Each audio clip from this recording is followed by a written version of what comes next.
हिंदुस्तान को राजनीतिक रूप से, हिंदुस्तान का जो सांस्कृतिक एकता है, जो इसका पहचान है, उसको कमजोर करने के लिए भारत से बाहर प्रेरणा आता है, वो चाइना हो या पाश्चात्य देश हो। क्योंकि नॉर्थ ईस्ट में जितना अलगाववाद संगठन हुई, जिसका बारे में आजकल आप अखबार में पढ़ते हैं, NSCN केंद्र सरकार का अभी आपस कोई ट्रीटी के लिए, कोई सुझाव के लिए तैयार है। ये संगठन 1960 से चल रहा है और ये संगठन का पहला पहलू उधर चर्च का मिशनरी का जो विदेशी बिशप थे उनका प्रेरणा से शुरू हुई। And he was expelled from this country, that missionary head. आप सुन के ताजुब होंगे, मिजोरम नेशनल फ्रंट जिसका बारे में बहन जी कहेंगे, वो भी मिशनरी से प्रेरित है। आज नागालैंड फॉर क्राइस्ट जिसके लिए आंदोलन चल रहा है नॉर्थ ईस्ट में, उसमें मिशनरी का प्रेरणा है।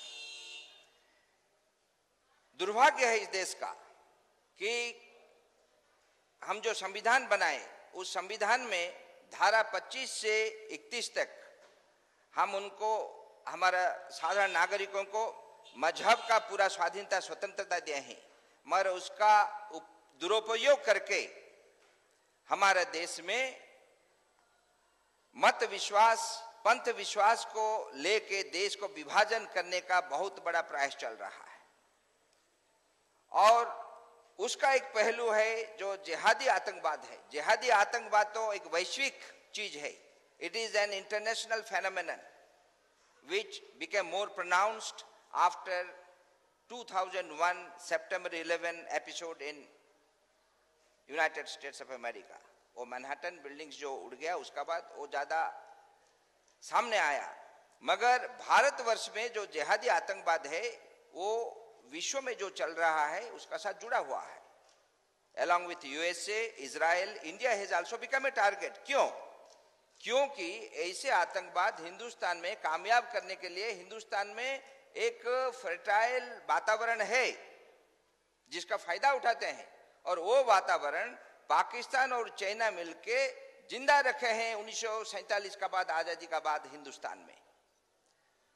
उत्तर पूर्वांचल में जितना अलगाव संगठन है, पहले चाइना से उनको मदद मिलता था, बाद में ISI उसको बढ़ावा दे रहा है। आप लोग को मालूम है, आसाम में उल्फा जो है, United liberation front of Assam, ये लोग आसाम से जो घुसपैठ का कारण बांग्लादेशी ज्यादा संख्या में आके उसका सांस्कृतिक अस्तित्व को एक बहुत बड़ा चैलेंज दिया, उससे बचने के लिए उधर का नौजवानों ने एक संगठन किए और लड़े कि आसाम मिट्टी से बाहर का लोग जैसे चले जाएं, जो घुसपैठ करके आ गए थे बांग्लादेश से, लाखों करोड़ों संख्या में वो लोग चले जाएं। मगर करते करते उनको प्रेरणा मिला, देश से अलग हो जाओ तुम, और उल्फा पैदा हुआ उससे, और उसको पैसा और अस्त्र शस्त्र मिला पहले ISI से, और बाद में वो बांग्लादेश में जाके रहे, लड़े, बांग्लादेश से भूटान में जाके लड़े, भूटान से जब विताड़ित हुए अभी कचिन बर्मा में छुपे हैं और उधर से भी भागेंगे। अभी माओवादी संत्रासवाद का प्रेरणा आता है मार्क्सिज्म, माओइज्म से और लेनिनिज्म से, और अभी चिंता करने का बात है, पहले थोड़ी स्टेट में वो फैला था, 4 स्टेट में, अभी 19 स्टेट में है। हमारे देश के 604 जिले से 190 जिले में फैले हुए हैं माओवादी, और इसका बारे में हमारे प्रधानमंत्री डॉक्टर मनमोहन सिंह 2004 को कहे कि the single largest challenge to national integration is the Maoist extremism. प्रधानमंत्री कहे 2004 को। कोई कार्रवाई अभी तक शुरू नहीं हुआ है, और कार्रवाई क्या हो सकता है? जो बातें कहें जस्टिस कोकरे जी ने, हमारे देश का जो व्यवस्था है, पुलिस स्टेट लिस्ट में है, इसको लॉ एंड ऑर्डर तरीका से पुलिस उसको नहीं संभाल सकता है, क्योंकि पुलिस लोगों का संपत्ति और जीवन का सुरक्षा के लिए बना है। और ये लोग जब AK-47 AK-56 लेके लड़ते हैं और पहला टारगेट उनका होता है शस्त्रागार जो पुलिस का होता है, वो शस्त्रागार से बंदूक लूटना। उड़ीसा में 2 घटना हो गया, एक तो कोरापुट डिस्ट्रिक्ट का डिस्ट्रिक्ट आर्मरी और एक नयागढ़ का पुलिस ट्रेनिंग कॉलेज, और दोनों में मिला के 2 घटना में 2700 शस्त्र उठा के ले गए। और उस शस्त्र को कुछ चीज तमिलनाडु में मिला, कुछ छत्तीसगढ़ में मिला। मैं एक नमूना देता हूं आपको, ये कैसा चल रहा है देश में। और इसको बंद करना चाहिए स्टेट पुलिस, मगर स्टेट पुलिस के पास वो पर्याप्त सामग्री और सामर्थ्य नहीं है। इसके लिए केंद्र सरकार, क्योंकि देश के अखंडता के लिए खतरा है, केंद्र सरकार उसमें मदद करना चाहिए। वो मदद करने के लिए बातचीत के नाम के करते करते करते अभी तक एक बनाया है ब्लूप्रिंट, और ब्लूप्रिंट जब काम में लगाने के लिए समय आ गया, आप अखबार में पढ़े होंगे, वो किशन जी जो आजाद, जिसका नाम है कोटेश्वर राव, वो टेबल पर डिस्कशन करने के लिए वो ऑफर देता है गृह मंत्री को। वो समय चला गया।